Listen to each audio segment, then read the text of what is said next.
ఈ తర్వాత ఒక ఎమోషనల్ స్టోరీతో మనందరినీ పలకరించబోతున్నారు.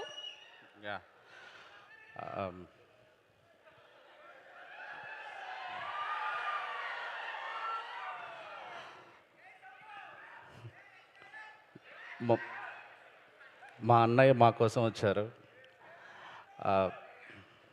మా అన్నయ్య నన్ను హీరోని చేశాడు ఈరోజు. ఎందుకంటే శిల్పకళా వేదిక చిరంజీవి గారి అభిమానులకు ఒక ఎమోషన్. నేను మనందరికీ తెలుసు, ఎన్నోసార్లు బయట పోలీసులతో కొట్టించుకుంటాం, పాసులు దొరక్క, దొంగ పాసులు దొరకో, ఆ పైన వచ్చాయని ఏడ్చిన రోజులు ఉంటాయి.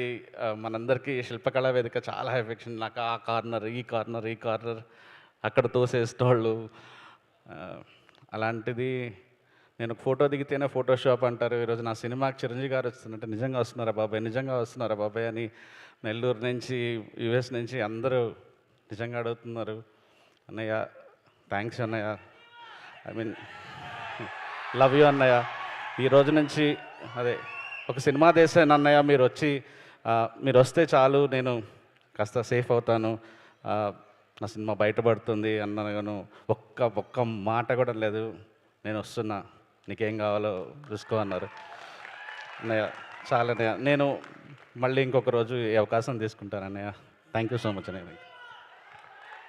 థ్యాంక్ యూ సాయి రాజేష్ గారు, thank you so much. And ఇప్పుడు మా కల్ట్ ప్రొడ్యూసర్ ఎస్కేఎన్ గారిని మాట్లాడవలసిందిగా రిక్వెస్ట్ చేస్తున్నాం. తన అద్భుతమైన ట్రెండింగ్ స్పీచెస్తో